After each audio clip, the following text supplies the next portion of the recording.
안녕하십니까. 오늘은 교재 42쪽부터 보겠습니다.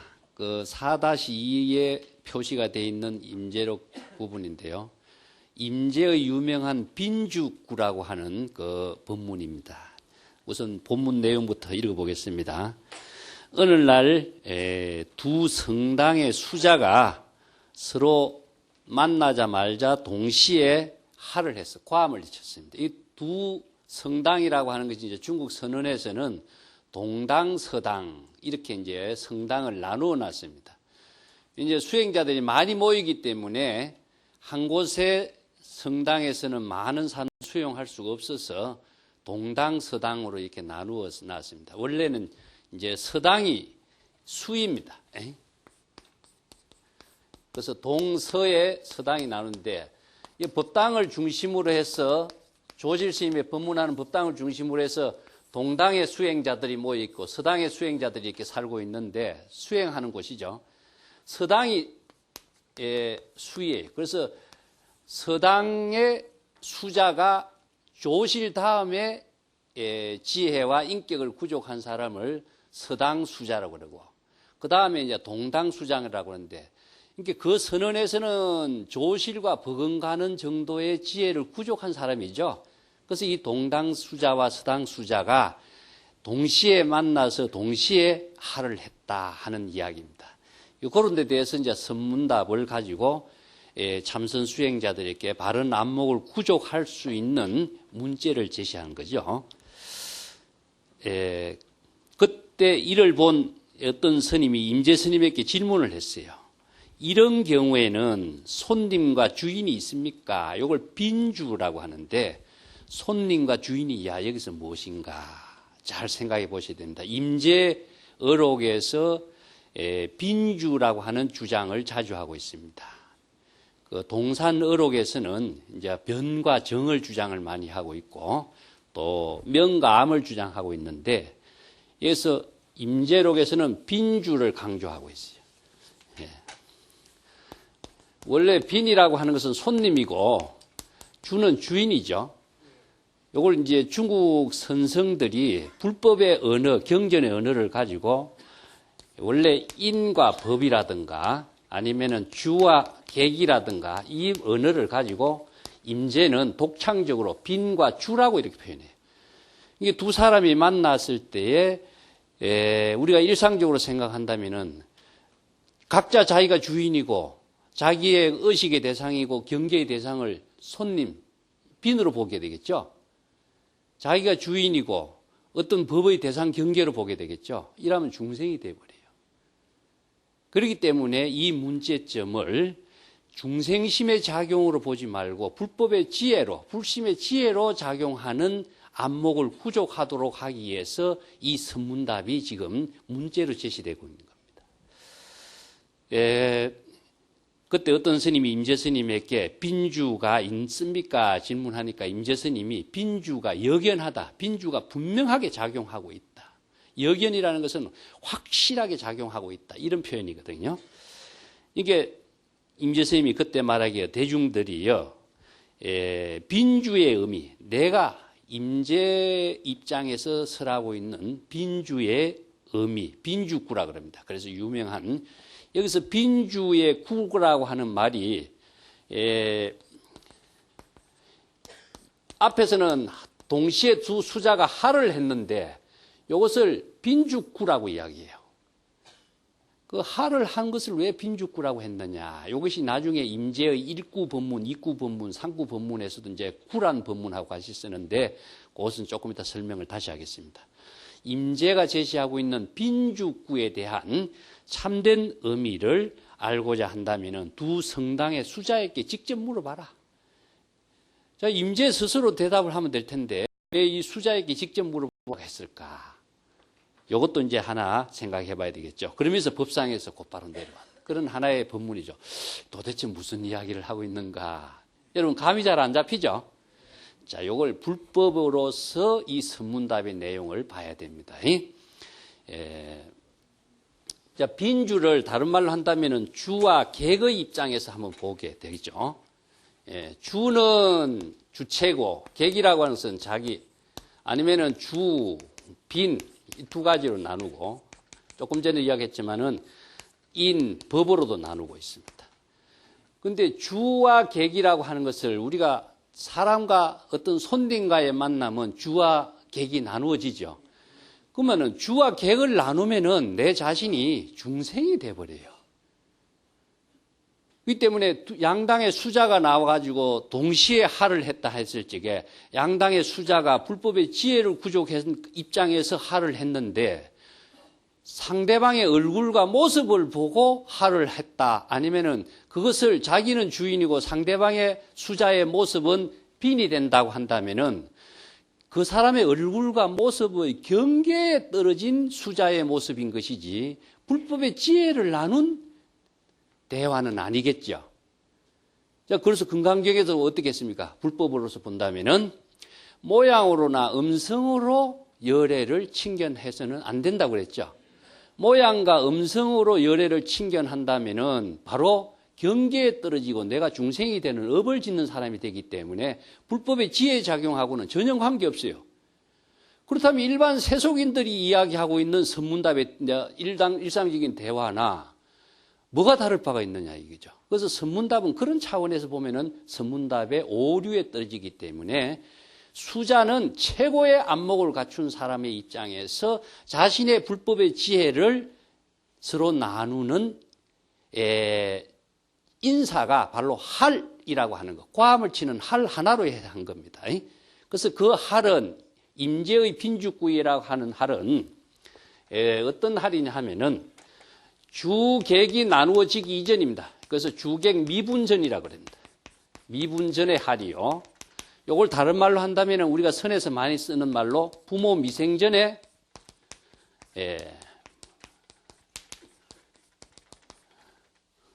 부모 미생전에 자기의 본래 면목의 할이에요. 그래서 이 할이 임재의 빈죽구의 할입니다. 그래서 주객이라고 하는 차별 분별심이 나누어지기 이전 같으면 뭡니까? 자기의 본래 면목이죠.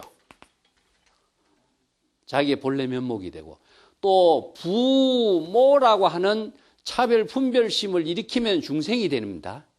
그래서 선문답에서는 부모 미생전이란 말을 쓰는데 부모 아버지나 어머니에 대한 분별적인 의식의 사고가 일어나기 이전에 자신의 본래 면목을 불심의 지혜작용이라고 합니다. 그렇기 때문에 우리가 부모 미생전이라는 어록에 자주 쓰는데 이 말을 잘못 이해한 사람은 글자대로 보는 사람은 어떻게 보느냐면은 아버지다 어머니다라고 하는 육체적인 자기 자신이 태어나기 이전으로 이렇게 이해하는 사람이 많죠. 여러분 가운데도 있을 겁니다. 그죠? 이것은 불법으로 보는 것이 아니라 중생심의 입장에서 글자로 보는 입장이에요. 이렇게 보면은 선문답이나 대화를 보는 공부는 안 되게 돼 있어요. 아버지라고 생각하는 주체도 나고 어머니라고 생각하는 주체도 자기 자신이죠. 근데 아버지다 어머니다 차별 분별심을 일으키면은 내가 중생이 된 모습이에요. 그럼 아버지다 어머니다 분별심이 일으키기 이전에 자기의 모습은 무엇이냐? 이걸 부모 미생전, 아버지다 어머니다라고 하는 분별심이 일어나기 이전에 자기의 모습은 본래 면목이다. 그래서 여기서 본래 면목의 할은 무엇이냐? 다른 말로 한다면은 불심의 지혜작용이다.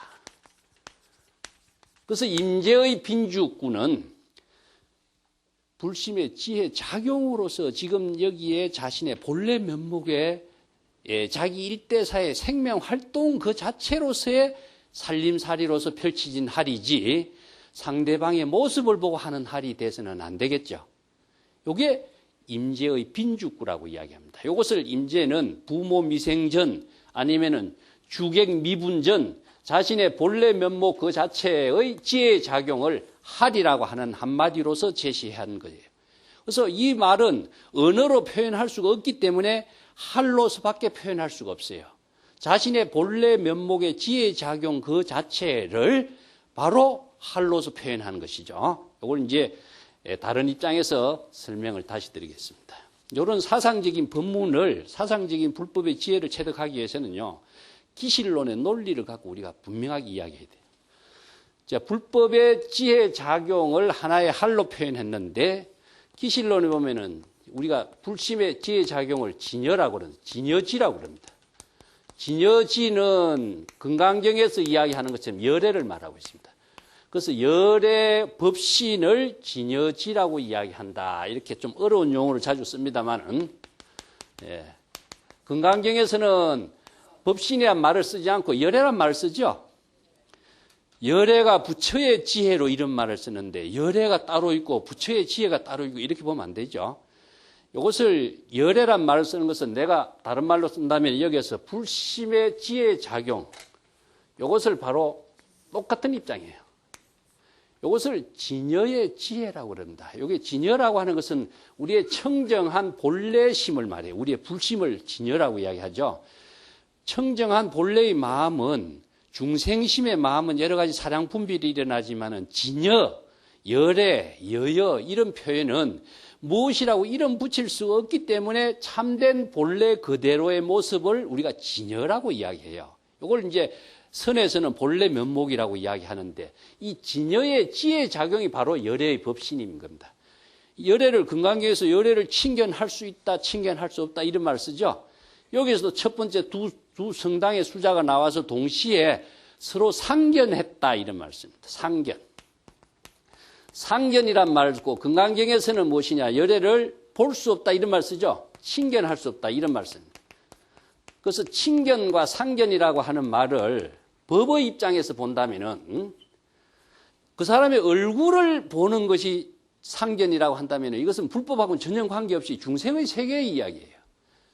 칭견도 마찬가지요. 열애를 칭견한다고 했을 때 열애라고 하는 모습을 모양과 음성으로서 칭견할 수가 없다. 모양과 음성이라고 하는 것은 중생이 안입이 설신이 육근과 육식의 작용에 의해서 의식의 대상으로 보는 열애가 되겠죠. 그 의식의 대상으로서 열애를 볼 수 있느냐? 그럼 열애는 모양과 형상이 있어야 되는데 모양과 형상에 있는 열애로서 열애를 칭견할 수 없다. 금강경에서 이야기하고 있죠.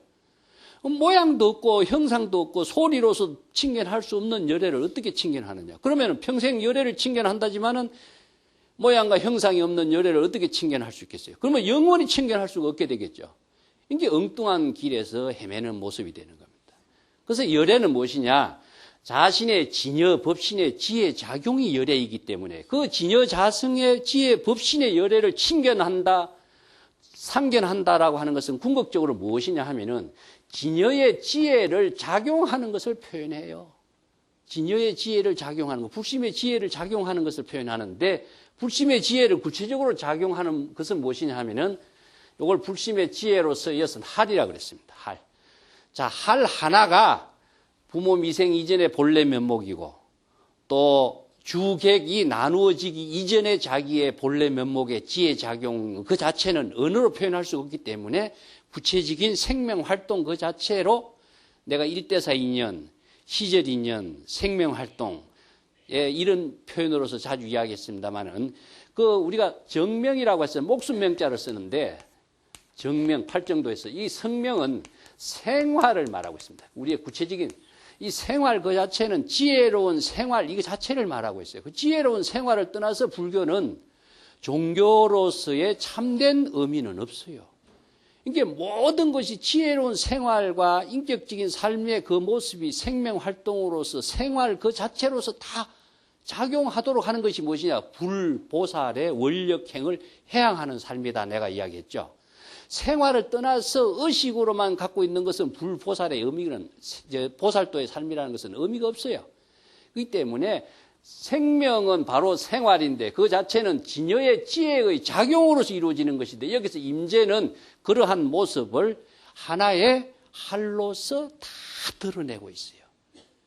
부모 미생 이전의 본래 면목의 지혜 작용을 하나의 할로서 난 것을 빈주가 나누어지기 이전의 할이기 때문에 빈주구라 그럽니다. 빈주가 나누어지게 하는 할이 된다면 그건 중생의 할이 돼요. 그래서 이걸 불법의 지혜가 구족되지 않는 할은 올바른 지혜 작용으로서 생명 활동을 하는 할이 아닌 것이죠. 그래서 여기에서 임재, 내가 제시하고 있는 할을 많이 주장하고 있지만은 임재가 제시하는 할의 참된 의미를 알고자 한다면은 빈주가 나누어지기 이전 근원적인 자신의 불심의 지혜 작용의 할, 이것을 알고자 한다면 이 두 수자가 직접 할을 쓰고 있는 그 수자에게 직접 가서 확인해봐라는 뜻입니다. 불법의 지혜로 작용하는 할을 본인이 체득하게 하기 위해서는 확인하는 방법 말고는 다른 방법이 없죠. 자, 이것을 기실론의 입장에서 친견의 입장을 제가 설명할게요. 진여 지혜 작용과 열애의 법신의 지혜 작용은 무엇이냐 하면은 이것을 진여 삼매라고 합니다. 진여 삼매. 우리가 참선 수행할 적에 모든 삼매를 진여 삼매를 구족하는 것이 참선 삼매의 의미예요. 삼매라고 하는 말은 어떤 주객의 주객이 아니면 여기서 주와 빈을 나누고 있습니다만은 주빈 아니면 주체와 법의 대상 경계 요 작용이 둘로 나누어지면 삼매가 안 되게 돼 있습니다. 진여의 지혜와 열의 법신과 불심의 지혜 작용이 안 되게 돼 있는데 진여 삼매가 되게 하기 위해서 참선 수행의 여러 가지 방법을 제시했지만은 참선 수행을 불법으로 진여 삼매를 이룰 수 있는 삼매를 체득하는 참선 수행이 안 되면은 비슷하지만은 실제로는 업을 짓는 수행이지 진여 삼매의 참선 수행은 안 되게 돼 있어요. 이걸 기실론에서는 어떻게 이야기했냐면은 상견과 친견을 진여 삼매를 이루도록 금강경에서 어록에서 이야기하는데 진여 삼매가 되게 하기 위해서는요. 심일경성이란 말 여러분 들어보셨습니까? 예? 삼매의 다른 말을 마음을 하나의 경계의 본성에다가 둔다. 마음을 하나의 경계로 두지만 그 경계가 본성의 경계를 두는 거예요. 이게 심일경성이란 말을 쓰는데 자, 보통 우리가 독서 삼매할 적에 책을 보면서 책을 보는 거, 글자를 본다면 어떻습니까? 내가 책이라고 하는 대상 경계를 보죠. 책을 보는 게 독서 삼매입니까? 우리가 경전을 읽을 적에 연부를 할 적에 연불 삼매할 적에 연부를 하는 것이 어떤 것이 연불 삼매일까요? 참선 수행할 적에도 참선 삼매를 어떻게 하는 게 연불일까? 자, 여러분 연불 삼매 우선 많이 하니까 이야기할게요. 여러분 남아미타불 소리 한번 내보세요. 남아미타불. 자기 목소리를 자기의 여러분들이 마음의 귀로서 또렷하게 들었을 적에 자기와 자기와의 대화 작용으로서 삼매가 이루어지는 것을 일경성이라고 그래요. 아시겠죠? 그런데 연부를 하면서 자기의 목소리의 지혜 작용을 자기가 자각을 하지 못하면은 목소리는 따로 마음 따로 나누면 이것은 삼매가 안 되게 돼 있습니다. 책을 볼 때도 마찬가지입니다. 여러분들이 글자를 본다면은 글을 보는 것이지 삼매가 되지 않아요. 글을 통해서 마음의 작용으로서 글에서 제시하고 있는 방편의 언어를 자신의 마음의 지혜의 작용으로서 그 본질의 의미를 자신이 의식하고 분명히 깨달아 자각했을 때 삼매가 돼요. 그렇다면은 구체적인 삼매는 여기에서 마음의 주체가 되고 경계가 객이 되지만은 주객이 대상 경계를 갖고서 삼매의 작용이라는 것은 불가능하게 되어 있어요. 그렇다면 마음의 주체의 작용과 대상 경계가 경계이지만 대상 경계가 자기의 본성과 자기의 본성을 경계로 하고 있다. 이것이 삼매예요. 그래서 내가 자신의 마음의 소리를 자신이 마음이 자각하고서 듣도록 한다 하는 것은 마음의 본성과 마음의 대상 경계로서 자각적인 작용이 이루어지실 때 삼매가 이루어지는 겁니다. 이것은 기실론에서는 진여 자체상 훈습에서는 어떻게 표현하고 있냐면은 경계지성이란 말을 씁니다. 이 참 어려운 용어입니다.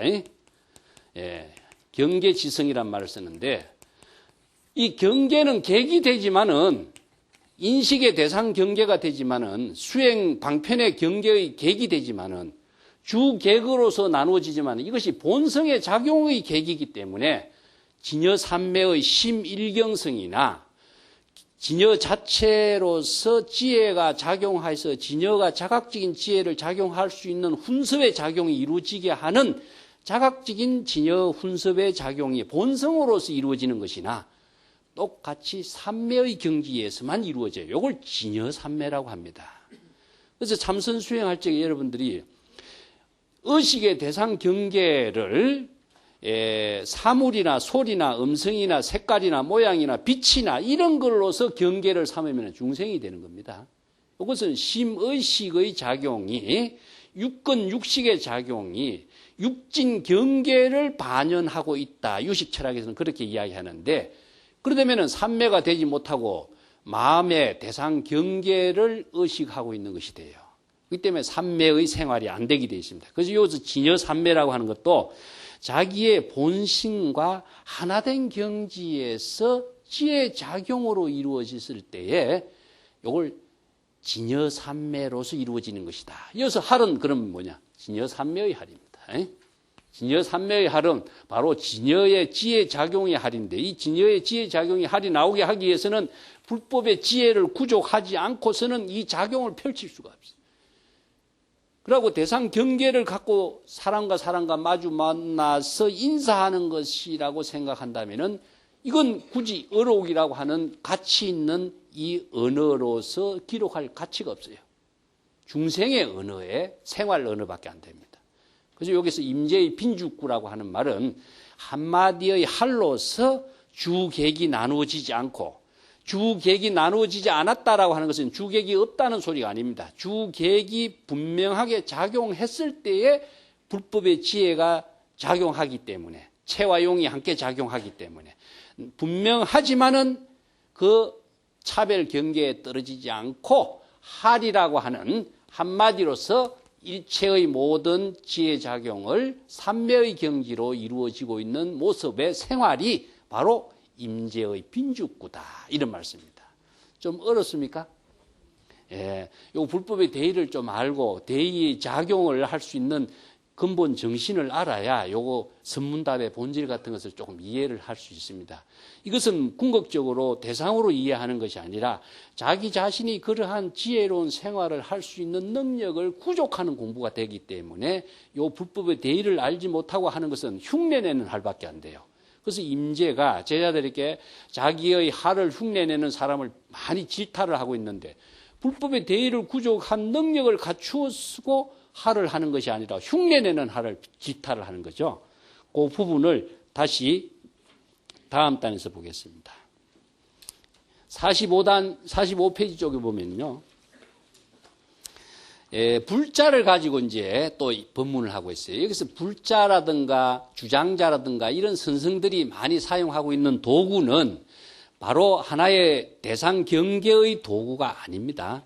이 도구라고 하는 것은 바로 법을 함께 작용하는 하나의 도구, 방편의 도구이기 때문에 이 방편이라고 하는 것은 뭐와 진실과 있죠. 방편과 진실을 함께 쓸 수 있는 것을 그대로 불법의 지혜로 작용하면서 펼쳐 보이는 것을 불자라든가 아니면은 주장자라든가 이런 것을 사용하고 있습니다. 그래서 불자라고 하는 것은 원래 인도 남방 같은 데서는 그 날파리들이 많이 날고 있기 때문에 그것을 쫓아버리게 한 하나의 생활 도구예요. 선성의 모든 도구는 장식이 아닙니다. 그 다음에 권위의식을 제시하거나 아니면은 장엄하기 위한 물건이 아니고 전부 다 생활 도구예요. 주장자도 뭡니까? 길을 갈 때 편리하게 사용하고 물을 건널 적에 물을 깊이를 이렇게 가늠하면서 그 길을 가는데 생활에 편리한 도구로서 주장자였던 것이지 장엄이라는 장식이나 권위를 상징하기 위해서 이거 쓰는 거 아니거든요. 생활 도구인 겁니다. 그 생활 도구이다 보니까 자신의 마음씀과 불심의 지혜 작용과 진여지의 작용과 이것을 동격으로 봐야 됩니다. 이 주장자를 쓰고 있는 것은 자신의 진여지의 작용을 하는 것이나 주장자를 쓰는 것이나 똑같은 것이 되겠죠. 불자도 역시 마찬가지고 할을 하는 것도 마찬가지입니다. 그런 입장에서 이런 도구를 자신의 지혜 작용으로 쓰고 있는 모습이다. 자, 45쪽에 불자를 가지고 법문한 거 보겠습니다. 임재 스님께서 법당에 올라서 설법을 했는데 어떤 스님이 질문을 했습니다. 어떤 것이 불법의 큰 대의입니까? 여기도 불법의 대의가 근본 주제가 되고 있습니다. 그 임재 스님이 불자를 들어일으켰으니 그 스님이 곧바로 화를 했다. 그때 임재 스님은 그 스님을 바로 그냥 내려쳤다. 이런 이야기죠. 불자라고 하는 것은 원래 이렇게 들고 있는 것이 아니라 선생들이 법상에 앉아 있을 적에는 불자를 이렇게 걸어두는 곳이 있어요. 그래서 걸어두다가 학인들이 접견하러 오면은 자기가 구체적인 말을 하지 않고 불자를 들어서 올려서 그 사람들을 인사를 대신하는 것. 자기 마음의 작용이니까 그대로 불자를 들어서 제시하고 있는 것이 바로 불자를 들어 올렸다 하는 것이죠. 여기에서 불법의 대의를 질문했는데 왜 불자를 들어 올리느냐. 자, 불법의 대의와 불법의 대의라고 하는 것은 구체적으로 열애 법신의 지혜로운 작용이다. 이걸 같이 이해를 하셔야 됩니다. 열애의 지혜 작용이다. 지혜 작용으로서 구체적인 행동으로 보여진 것이 뭐였습니까? 여기서는 할이였었고 앞에서는 여기서 이제 불자를 들어 보여줍니다. 그래서 할을 하는 것이나 불자를 하는 것 자체가 바로 진여지의 작용이기 때문에 그래요. 이것은 사량 분별심이 일어나기 이전에 근원적인 각자의 본래심의 지혜로 작용하는 모습을 그대로 제시해 준 거죠. 그래서 불법의 대의를 법화경에서는 이제 계시한다 그러는데 이것은 불법을 계시하는 것은 어떤 계시가 되느냐. 진여의 지혜가 작용하고 있는 모습을 구체적인 행동을 통해서 제시해 주고 있는 겁니다. 이게 불자를 들어 올린다. 불자를 들어 올리는 것은 어떤 사물과 대상 경계를 보이는 것이 아니라 자신이 도구를 사용해서 도구를 사용하는 불심의 지혜 작용으로서 작용하고 있는 그 본래 면목의 상황을 생명력 있는 생활의 상황을 그대로 제시하는 거죠. 이 때문에 불심의 지혜가 작용하고 있는 모습을 불자로 들어 올리는 그 자체가 바로 불법의 대의의 참된 모습을 법을 계시하는 것이 돼요. 그래서 불법의 대의가 무엇입니까? 질문에 불법의 대의를 어느 문자로 설명한다고 해도 구체적으로 불가능해요. 그래서 객관적으로 설명은 할 수 있지만은 여기에서 선문답에서는 논사들이나 경전을 강의하는 강사들이 하는 그런 선문답에 의미를 두지 않고 불법의 대의를 단적으로 단도직입적으로 곧바로 깨달음을 체득할 수 있도록 제시하는 법문을 펼치기이기 때문에 구체적인 지혜 작용의 행동으로서 제시한 겁니다. 왜 언어로 제시하지 않고 행동을 했느냐? 언어로 한다면 벌써 불법의 본질의 세계를 진실 그 자체를 그대로 다 표현해서 제시해 줄 수가 없어요. 불림 문자의 경지이기 때문에 구체적인 지혜 작용의 그 모습을 행동으로 보여줄 수밖에 없어요.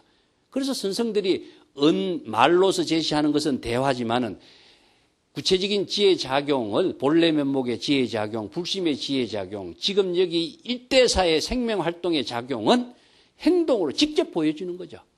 이걸 직지인심이라고 그래요. 직지인심이라고 해서 곧바로 자기의 마음을 제시했다.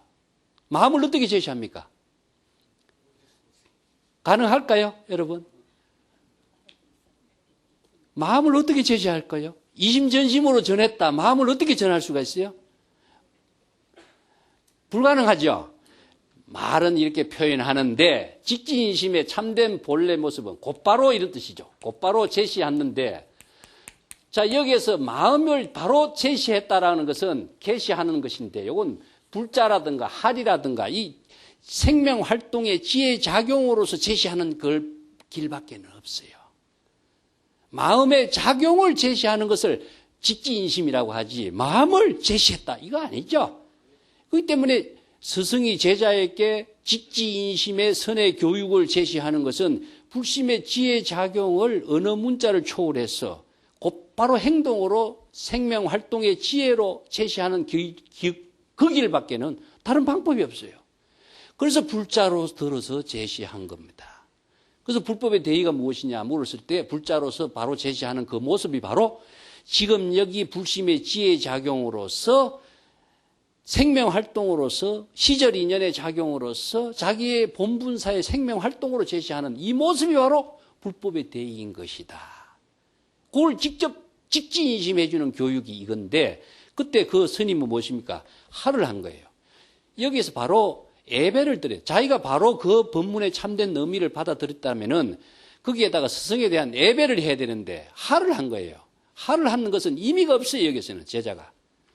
여기에서 무엇 때문에 할을 했는가? 자기가 알아들었다든가 바로 납득을 했다든가 확신을 갖게 됐다든가 하는 자신의 모습을 드러내야 되는데 그렇지 못하고 임재가 할을 자주 쓰니까 이 스님도 그냥 할을 한 거예요. 이게 의미가 없는 말이에요. 이해를 하지 못한 그냥 단순한 할만 뱉어버린 거죠. 그러니까 임재 스님이 곧바로 쳐버린 거죠. 이것은 그대로 드러나 버렸어요. 자신이 이 사람이 바로 불법의 대의를 제시했으면 그대로 납득해서 확신을 갖게 되는 힘을 가졌는가 못 가졌는가 그걸 바로 판단하기 때문에 임재가 그대로 할을 쳐버렸다. 또 어떤 선생님이 질문했어요. 똑같은 질문합니다. 어떤 것이 불법의 대의입니까 하니까 역시 임재 스님도 똑같이 불자를 들어올려요. 두 사람의 질문이 똑같은데 앞에는 부정을 하고 뒤에는 긍정을 해요. 이게 불자를 들어오니까 그 스님이 곧바로 할을 했어요. 여기서 할을 한 것은 임재 스님이 자기가 그 할에 대한 참된 의미를 회답을 시키는 거죠. 나도 불법의 대의를 체득한 경지의 모습을 할로서 제공해 보겠습니다 하는 표현이에요. 그러니까 임재 스님이 그래 그대의 할이 진정한 안목이 있는 할인가 지혜작용을 한 생명이 있는 할인가 이것을 다시 확인하기 위해서 임재가 다시 할로서 응수를 하는 겁니다. 과음을 또 쳤죠. 그러니까 그 스님이 거기에서 할로서 임재 스님이 제시하면은 다르게 자기가 납득하는 또 확인 작업이 바로 나오거나 예배를 올려서 경의를 표하거나 하는 기본이 갖춰져야 되는데 이 스님은 여기에서 또 다른 일을 해. 머뭇머뭇거리면서 또 다른 말을 대꾸를 하려고 사량 분별을 하고 있는 겁니다. 그 뭐냐? 불법의 지혜를 확신하는 작용을 펼칠 수 있는 안목이 여기에서 벌써 드러나 버려요. 안목이 없는 것이 드러나 버려요. 그러니까 임재 스님이 곧바로 쳤다. 여기서 할을 많이 제자들이 임재의 말을 앞에서 임재 스님의 할을 흉내내서 많이 쓰고 있고 잘못 할만 계속 하다 보면은 확인할 수 없을 때가 있겠죠. 그래서 다시 한번 할을 통해서 재확인하고 다시 한번 이 가짜인가 진짜인가 안목을 갖춘 사람인가 갖추지 못했는가 이것을 한두 마디로 더 연결해서 확인해 보면은 그대로 자기의 본체가 실체가 가짜는 가짜대로 드러나요. 그럴 때에 임재는 그대로 가차없이 잘못된 그 흉내를 내건 엉터리 수행자라고 하는 것을 질타해버리죠. 그래서 다시 수행해라. 다시 본인이 철저하게 자각을 해서 바른 지혜를 쓸 수 있는 능력을 갖추라 하는 입장에서 주장자로 쳤다 했는데 이게 사람을 치는 것을 말하는 것이 아니고 앞에 있는 법상을 쳐버리는 걸 말합니다. 사람을 치고 하면은 폭력행위가 되겠죠. 그런 의미로 받아들이면 안 돼도 주장자를 쳤다, 불자로 쳤다, 뭐 주먹을 쳤다 이런 말을 썼는데 그것은 직접 육체에 대한 어떤 가해를 하는 것이 아니라 경각심을 불러일으켜서 잘못됨을 지적해주는 살인도와 할인검의 역할이에요. 교육적인 의미로 쓰는 것이기 때문에 그런 데 대한 오해가 없어야 된다는 점이죠. 자, 5-2번으로 넘어가겠습니다. 그러면서 스님이 법문을 했어요. 임재 스님이 곧 이런 그 선문답을 마치고 난 뒤에 제자들이 질문을 하고 또 선문답을 펼친 것에 끝나고 난 뒤에 자신이 이제 법문을 간단하게 합니다. 여러분, 대개 불법을 체득하기 위해서는 수행하는 사람은 몸을 상실하는 거나 목숨을 잃는 어려움을 피하지 말아라. 여기서 불피상신실명이라는 말을 쓰는데 이걸 선경전이나 어록에서 구도자가 갖춰야 될 것은 불석신명이다 이런 말을 씁니다. 가끔 이런 용어를 쓰죠. 신명을 아끼지 말아라 이런 말을 쓰는데 이 말을 잘못 이해한다면 이것도 곤란해요.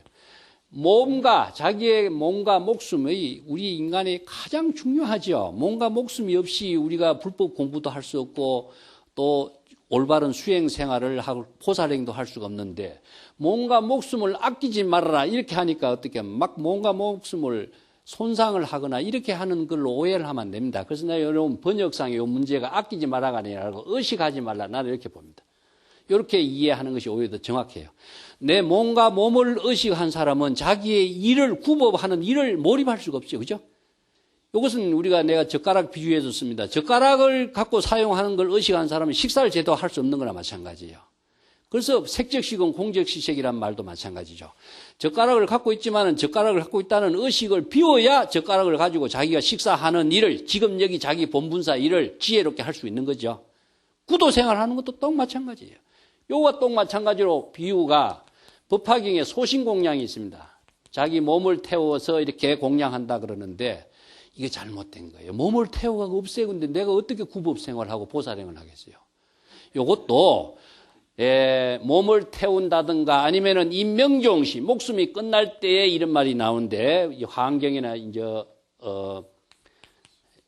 정토경전에서 목숨이 끝날 때라고 하는 것도 자기의 목숨이 끝날 때 왕생이 되는 것이 아니라 이 목숨이라든가 몸이라든가 신명이라든가 이것은 무엇이냐 하면은 중생심의 번뇌 망념이 소멸되는 걸 말합니다.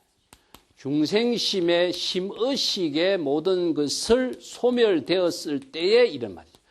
이것을 소멸시키는 입장에서 경전에서 이런 표현을 쓴 거예요. 그렇기 때문에 이런 언어로 보면 안 됩니다. 뭘로 봐야 되냐? 불법으로 봐야 됩니다. 불법으로 보지 않고 언어로 보기 때문에 언어의 부작용에 끄달려서 몸을 태우거나 몸을 손상하거나 이런 부작용이 나와서 진정한 보살행을 할 사람이 몸이 손상되었고 어떻게 보살행을 하겠어요? 이것이 불법을 잘못 알고 글자만 보고 불법 수행에 빠지는 이런 경우. 그러니까 전체를 보지 못하고 일부분의 언어를 가지고 불법의 본질인 것처럼 착각하는 경우. 불법이 없는 안목을 갖추지 못한 사람이 자기가 알고 있는 이런 몇 마디 말을 가지고 다른 신도들이나 수행자들에게 불법을 제시함으로 해서 그것에 확신을 믿도록 만들어서 그렇게 생활하도록 하는 경우.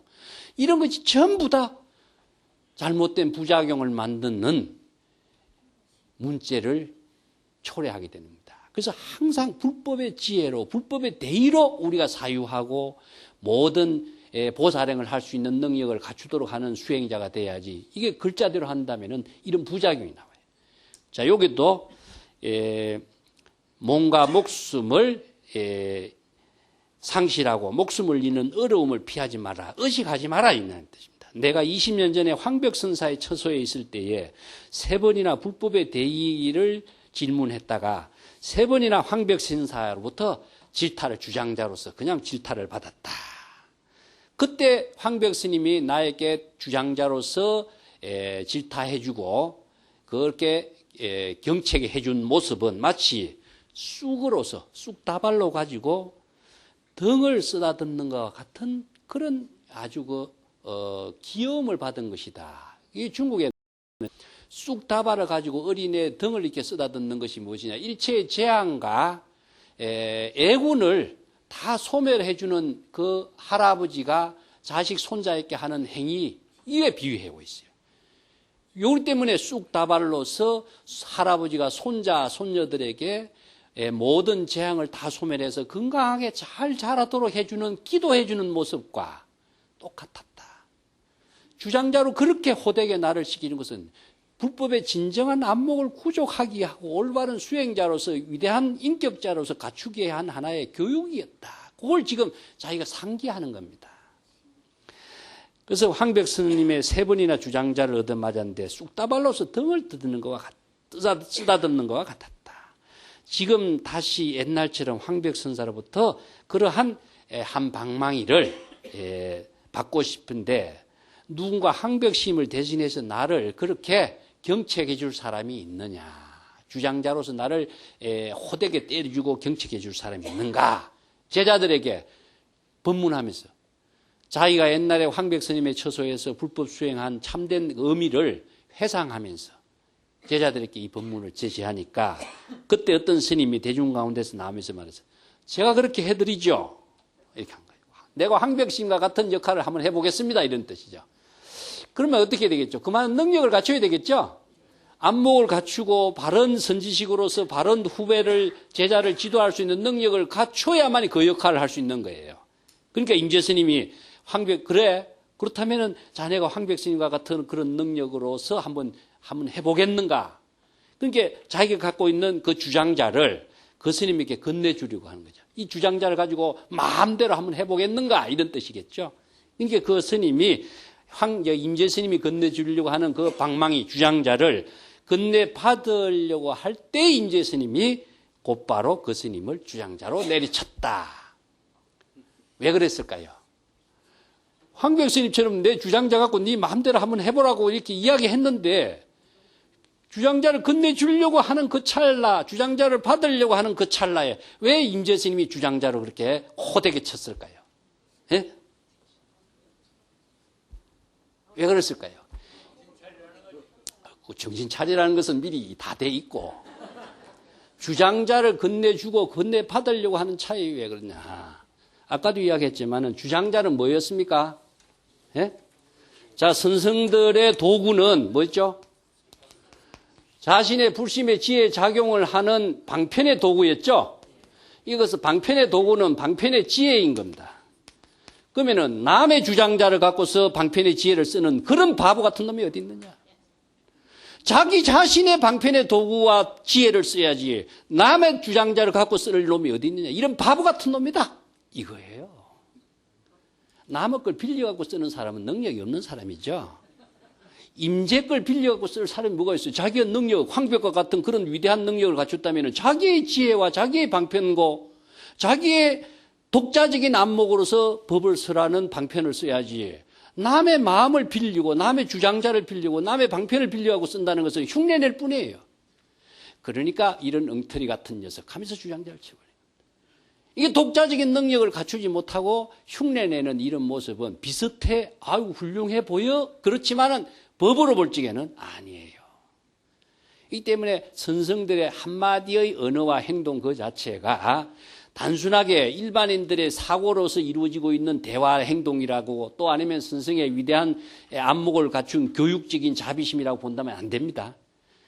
독자적인 능력을 갖추도록 하는 것. 그렇기 때문에 훌륭한 스승은 제자가 그런 능력을 갖추도록 하는 그런 능력을 키워주는데 도와주는 삼파술의 역할을 하는 것이지 빌려주는 것다든가 흉내낸다든가 이것은 제자 교육을 제자를 바보로 만드는 것밖에 안 됩니다. 그런 의미의 선생들의 교육이라는 것은 철저한 인간 교육인과 동시에 독자적인 능력을 키울 수 있는 아주 냉엄한 교육이다. 그래야만이 홀로 설 수 있는 능력을 갖출 수 있는 교육이다. 이것이 바로 선문답을 통해서 하나하나 구체적인 행동을 통해서 생활 그 자체 가운데서 이루어지는 교육인 거예요. 그래서 남의 걸 빌려가지고 네가 무슨 짓을 하겠다는 거냐. 그것이 한 번만 써보지만 다른 경우에서는 써먹을 수가 없죠. 이 때문에 언제 홀로 설 수 있는 능력을 갖추어야 되는 것을 선생의 교육의 사명이고 선문답의 생명으로 두고 있는 겁니다. 자, 오늘 이야기는 이것으로 마치고 다음 시간에 또 만나도록 하겠습니다. 감사합니다.